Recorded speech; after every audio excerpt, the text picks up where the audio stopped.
रामकृष्ण हरी. आपण वारकरी संप्रदायाचा इतिहास बघत असताना वारकरी संप्रदायाला मान्य असलेले देव, वारकरी संप्रदायाला मान्य असलेले संत आणि वारकऱ्यांना मान्य असलेले ग्रंथ या संबंधी विचार मागील भागामध्ये केला. या भागामध्ये आपण वारकरी संप्रदायाला मान्य असलेले आचार विचार किंवा वारकऱ्यांचे आचार विचार या संबंधी माहिती घेणार आहोत. वारकरी संप्रदायाचा जर आपण विचार केला तर वारकरी संप्रदाय हा हिंदू धर्माच्या अंतर्गत किंवा वैदिक परंपरेच्या अंतर्गत येणारा संप्रदाय आहे. आणि त्यामुळे हिंदू धर्मशास्त्रानुसार किंवा वैदिक परंपरेनुसार जे काही शास्त्र आहे त्या शास्त्राचे जे काही आचार विचार आहे ते बहुतेक अंशी वारकरी संप्रदायाला मान्य आहे. वैदिक परंपरेमध्ये जो वर्णाश्रम धर्म आहे त्या वर्णाश्रम धर्म पाळून मध्ययुगीन भारतामध्ये ज्यावेळेस परकीय लोकांचं राज्य या भारत देशावर होतं, असा जो मुसलमान राजकर्त्यांचा कालखंड आहे आणि नंतर इंग्रजांचा कालखंड आहे, तर अशा परकीय लोकांचं राज्य असताना वर्णाश्रम धर्माच्या भरोशावर फक्त भगवत प्राप्ती होईल का याविषयी मात्र त्या कालखंडामध्ये बरेच मतभेद घडलेले आपल्याला दिसतात.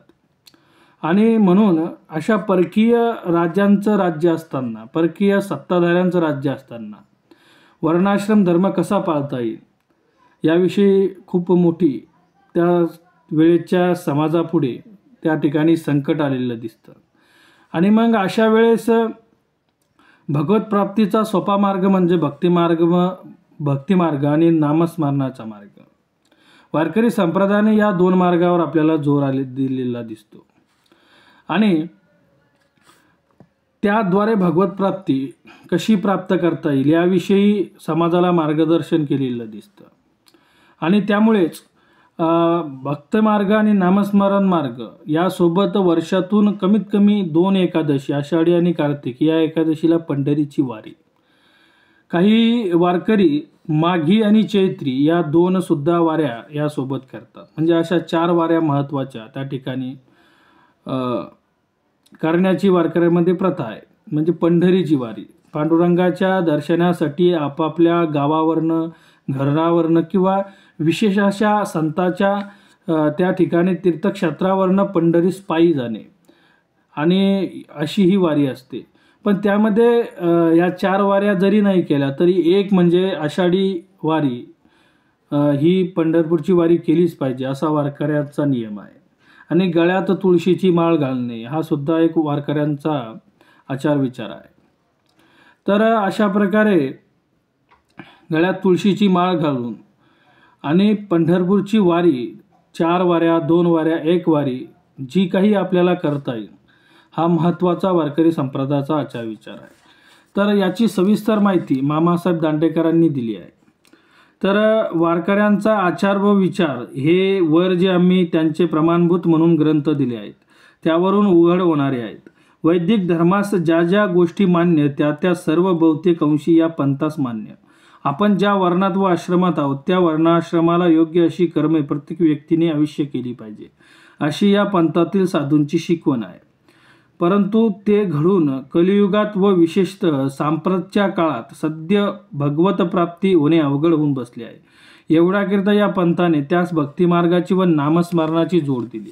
यांच्या आचारातील मुख्य गोष्ट म्हणजे श्री पंढरीनाथाची नियमाने 2 वेळा आषाढ शुद्ध व कार्तिक शुद्ध एकादशीस वारी करणे ही होय. कित्येक व याविषयी आणखी माघी व चैत्री याही एकादशीस पंढरपूरला जातात. प्रत्येक पंढरपुरास आषाढी, कित्येक पंढरपुरात आषाढी अगर कार्तिकीस एकदाच नियमाने जातात. पण नामदेवरायांच्या काळापासून मुख्य वाऱ्या म्हटल्या म्हणजे 2 समजल्या जातात. आषाढी कार्तिकी विसरू नका मज सांगत असे गुज पांडुरंग. आणि तुकाराम महाराज एका ठिकाणी आणखीन म्हणतात, आषाढी निकट आला कार्तिकीचा हाट. त्यातल्या त्यात आषाढी शुद्ध एकादशीची वारी महत्त्वाची समजली जाते व त्याच वेळेस आळंदी, देहू, त्र्यंबकेश्वर, पैठण वगैरे गावाहून पालख्या येतात. हल्ली निरनिराळ्या ठिकाणाहून पंढरपुरात येणाऱ्या पालख्यांची नोंद शेवटी दिली आहे. वारकरी ज्याप्रमाणे नियमाने पंढरपूरला शुद्ध एकादशीत जातात त्याप्रमाणे श्री ज्ञानदेव यांच्या समाधी कालापासून सर्व वारकरी संप्रदाय कार्तिक वैद्य एकादशीस पुणे जिल्ह्यातील इंद्रायणीच्या काठी असलेले शिवपीठ जे आळंदी त्या ठिकाणी श्री ज्ञानेश्वर माऊलींकरता जमू लागला. त्याच वेळेस संवत्सर ग्राम अथवा सासवड या ठिकाणी सोपानकाका याचकरिता वैशाख शुद्ध एकादशी यात्रा जमू लागली. अलीकडे गेल्या 25-30 सालापासून मार्गशीर्ष वद्य एकादशीस म्हणजे त्यांच्या समाधीच्या तिथीस सासवड येथे यात्रा जमू लागली आहे. पैठणहून शुद्धीपत्र घेतल्यानंतर श्री ज्ञानेश्वर महाराज आपल्या भावंडासह नेवासे येथे आले व तेथे सच्चिदानंद बाबांना जीवदान देण्याचा चमत्कार घडला. ज्ञानेश्वर महाराजांनी या ठिकाणीच गीतेवर आपली ज्ञानेश्वरी या नावाने प्रसिद्ध असलेली सुप्रसिद्ध टीका सांगितली व सच्चिदानंद बाबांनी लिहून घेतली. ती ज्या खांबास टेकून सांगितली तो खांब आज नेवासे येथील मंदिरात आहे. या ठिकाणी नुकतेच मंदिराच्या जीर्णोद्धाराचे व भव्य सभामंडप बांधण्याचे काम झाले असून पैठणहून नाथषष्ठीचा उत्सव झाल्यानंतर फाल्गुन वद्य एकादशीस नेवासे येथे मोठी यात्रा भरत असते. येथे लक्षात ठेवण्यासारखी गोष्ट ही आहे की या पंथास देवाची नेहमी शुद्ध पक्षातील वारी व भक्ताची वद्य पक्षातील वारी आहे. काही वारकरी 12ही महिने पंढरपूर व आळंदीतील वाट पायाने चालतात व दर शुद्ध व वद्य एकादशीस अनुक्रमे पंढरपूर व आळंदीस हजर राहतात. त्याच महिन्याचे वारकरी असे म्हणतात. तूर्त अशी मंडळी सुमारे 500 आहेत. बाकीचा सर्व वारकरी समाज आपापल्या घरचा सर्व उद्योगधंदा करून नियम ठरला असेल त्याप्रमाणे घरचे खाऊन पंढरपुरास व आळंदीस एकदा अगर दोनदा नियमाने जात असतो. पण नुसता अशा नियमाने पंढरपुरात जाणारा वारकरी होतो असे नाही. त्याने वारकरी होऊनच पंढरपुरास गेले पाहिजे. होय होय वारकरी पाहाय पाहे रे पंढरी म्हणजे मुख्य गळ्यात तुळशीची माळ घातली पाहिजे. त्याचबरोबर त्याने गोपीचंदनाचा ऊर्ध्व पुंड्र लावून मुद्रा लाविल्या पाहिजे. तसेच त्याने 12 टिळेही लावले पाहिजे. आम्हा अलंकार मुद्रांचे शृंगार तुळशीचे हार वाहू कंठी गोपीचंदन मुद्रा धारणे आम्हा लेणे वैष्णवा मिरवू अलंकार लेणे ही भूषणे स्वामींची.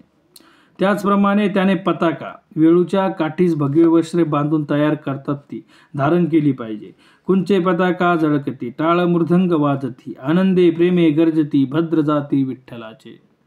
परंतु मागे सांगितल्याप्रमाणे वारकऱ्यांची एक मुख्य खूण म्हणजे गळ्यात पवित्र तुळशीच्या 108 मान्याची माळ धारण करणे व पंढरीरायाच्या दर्शनास नियमाने जाणे. ही माळ त्यास कोणत्या तरी फडाच्या मुख्याकडून अगर कोणा वारकरी संतांकडून घालावी लागते. माळ घालणाऱ्या ₹1.25 अगर तसाच आणखी काही एक खर्च लागत नाही. सामान्यतः माळ घालणाऱ्याने ती विकत आणून ज्या संतांकडून ती घालायची असेल त्याच्याकडे जावे. संत ती माळ ज्ञानेश्वरीवर ठेवतो व त्यास पंढरपूर व आळंदीची कोणती वारी करणार म्हणून विचारतो. माळ घालणाऱ्यास कोणती तरी एक वारी अवश्य कबूल करावी लागते. त्यावेळेस त्यास यमनियमाचे जे मूळ परश्री परधन मांसाहार मद्यपान याचा त्याग हा अवश्य पाळला पाहिजे असे सांगण्यात येते. त्याचप्रमाणे त्यास एकादशी शुद्ध वद्य 12 महिन्यांच्या अवश्य केल्या पाहिजे. रोज हरिपाठ म्हटला पाहिजे व रामकृष्ण हरी असे भजन केले पाहिजे असे सांगितले जाते. हे सर्व त्याने कबूल केल्यावर ज्ञानेश्वरीवरील माळ उचलून त्याला दिली जाते व पुंडलिकवर्दी हरिविठ्ठल या गजरात तो ती माळ आपल्या गळ्यात घालतो. तुळशीची माळ घालून पताका घेऊन नियमाने पंढरीस जाणारा तो वारकरी वास्तविक पंढरीस पायी जावे असा संतांचा आदेश आहे. गात जा गा प्रेम मागा विठ्ठला. पण आता वाहनांच्या सोयीमुळे बहुतेक लोक आगगाडीने अथवा मोटारीने जातात. तरी आषाढी एकादशीस पालख्यांच्या बरोबर पायी येणाऱ्यांची संख्या 1 लाखावर असते. अशा रीतीने पालखीबरोबर अगर गाडीतून पंढरपुरास गेल्यावर तेथील मुख्य करणी विधी पुढील कडव्यात दिला आहे. चंद्रभागे स्नान विधी तो हरिकथा समाधान चित्ता सर्व काळ. चंद्रभागे स्नान करावायचे. श्री पुंडलिक व श्री पांडुरंग यांचे दर्शन घ्यावायचे. नगर प्रदक्षिणा करावायची व बाकीचा वेळ कीर्तनात व भजनात घालावायचा असा पंढरपुरातील मुख्य कार्यक्रम आहे. इतर क्षेत्राप्रमाणे इथे तीर्थोपवास करावा लागत नाही. एवढेच नव्हे तर केल्यास पातक सांगितले आहे. त्याचप्रमाणे इथे श्राद्ध मुंडन वगैरे काही एक करत नाही. परंतु काही अडाणी लोक हा विधी करताना ते दिसतात. पंथाची ज्यास योग्य माहिती आहे ते कोणी करत नाही. ते फक्त नित्य चंद्रभागा स्नान पांडुरंग दर्शन व एकदा देवास नैवेद्य या गोष्टी करतात व बाकी सर्व वेळ वाळवंटात निरनिराळ्या ठिकाणी होणारी कीर्तने व भजने ही ऐकण्यात घालवतात.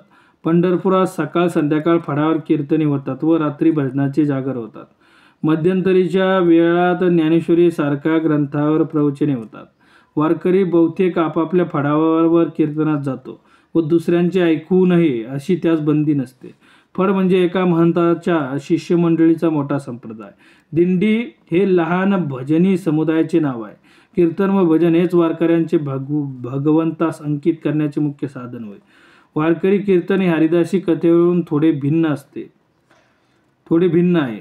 वारकरी कीर्तनास निरूपण असे म्हणतात. मान्य असलेल्या एखाद्या साधूचा वैराग्य, कर्म, ज्ञान, भक्तीपर एखादा अभंग घेऊन त्याचा विचार श्रोतृ समुदायापुढे मांडावायचा व मधून भजन करावायचे अशी कीर्तनाची पद्धत आहे. भक्ती ज्ञान विरहित गोष्टी इतरा न कराव्या, प्रेम भरे वैराग्याच्या युक्ती विवराव्या, जेणे करुणी मूर्ती टसावी अंतरी श्रीहरीची, ऐशी कीर्तन मर्यादा हे संतांच्या घरची. या कीर्तनातला विशेष म्हणजे यात आख्यान असे स्वतंत्र नसते. दशमीपासून चतुर्थीपर्यंत असा सोहळा झाल्यावर पौर्णिमेस सकाळी गोपाळपुरी, पंढरपूरच्या दक्षिणेस 1 मैलावर असलेले गोपाळपुरी या ठिकाणी काल्याचा समारंभ असतो. दिंड्या भजन करीत जातात व तेथील गोपाळ कृष्णास काला देऊन लोक आपापल्या घरी परत जातात. घरी गेल्यावर मुरडी म्हणजे कानवले करतात. त्याचा हेतू असा असतो की पुन्हा लवकर देवदर्शनाचा येण्याचा योग यावा. अशा रीतीने भोजन केल्यावर देवाचा निरोप घेऊन यात्रा संपली असे समजून वारकरी आपापल्या घरी जातात. या कालाच्या बाबतीत फार गैरसमज उत्पन्न होण्यासारखी विधाने निरनिराळ्या लोकांनी केली आहेत.